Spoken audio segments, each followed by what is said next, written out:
चर्चा रही, क्या किस तरह की ट्रेनिंग या प्रशिक्षण दिया गया ताकि लोग समझ पाए ग्रामीण डेवलपमेंट को बगैर सरकारी सहायता के कैसे आगे बढ़ाया जाए? परिचय। मैं राजेंद्र प्रसाद भिवानी से। आज अपना जो इस गांव में एक कार्यक्रम रखा था कि यहाँ के आसपास के जो गांव हैं हमारे, उन गांव में अनेक प्रकार के सेवा कार्य करने वाले क्लब चलते हैं, युवा टोलियाँ हैं, क्लब हैं, मंच चलते हैं, तो सभी सेवा के कार्य करते हैं। लेकिन सभी गांव के अंदर एकजुट होकर एक विचार से कुछ और ऐसे कार्य हैं जो बिना किसी सरकार की सहायता के भी चल सकते हैं और ग्रामीण क्षेत्र में बहुत भारी परिवर्तन कर सकते हैं।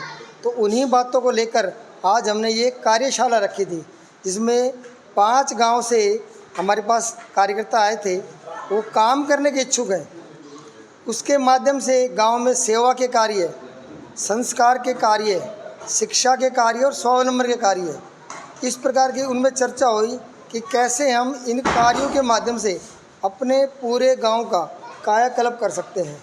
जैसे हरियाली के लिए वृक्षारोपण का है, तो जब गांव के लोग तैयार होंगे, अपने अपने क्षेत्र में अपने अपने घर के पास वृक्ष लगाएंगे, तो धीरे धीरे करके ये हरियाली के रूप में पूरा गांव हरा भरा होगा। ऐसी पॉलीथीन की जो समस्या है, उससे मुक्ति पाने के लिए क्या हम दुकान पर जाएं तो अपने साथ थैला लेके जाएं, ऐसा हो सकता है क्या?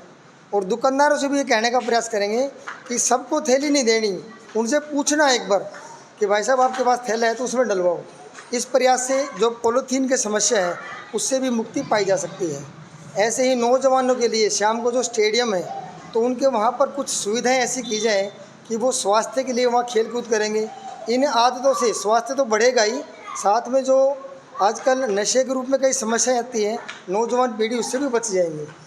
और फिर गांव के अंदर जो संस्कार हैं, परिवारों के संस्कार, हम ध्यान कर रहे हैं कि वर्तमान परिस्थिति में घर परिवारों में किस तरह की दिक्कतें आ रही हैं, शादियां जल्दी टूटती हैं, तो उनके अंदर संस्कारों की कमी है, भारतीय विचारों की कमी है।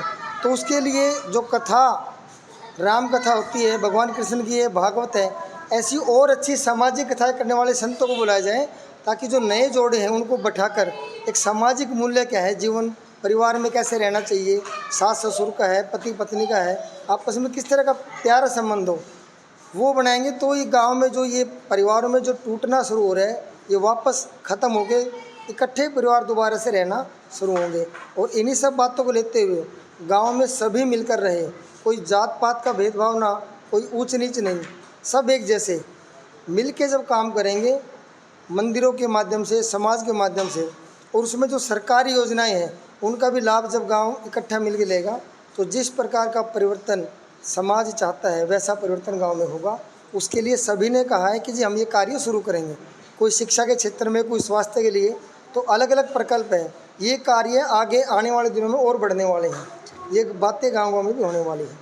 धन्यवाद। तो यहाँ पर जो अपना ये श्री श्याम दीवाना मंडल है, उसके माध्यम से कार्यक्रम हुआ और बहुत अच्छी संख्या में, अगली बार ये बड़ी संख्या में आए, ऐसा प्रयास किया जाएगा। धन्यवाद।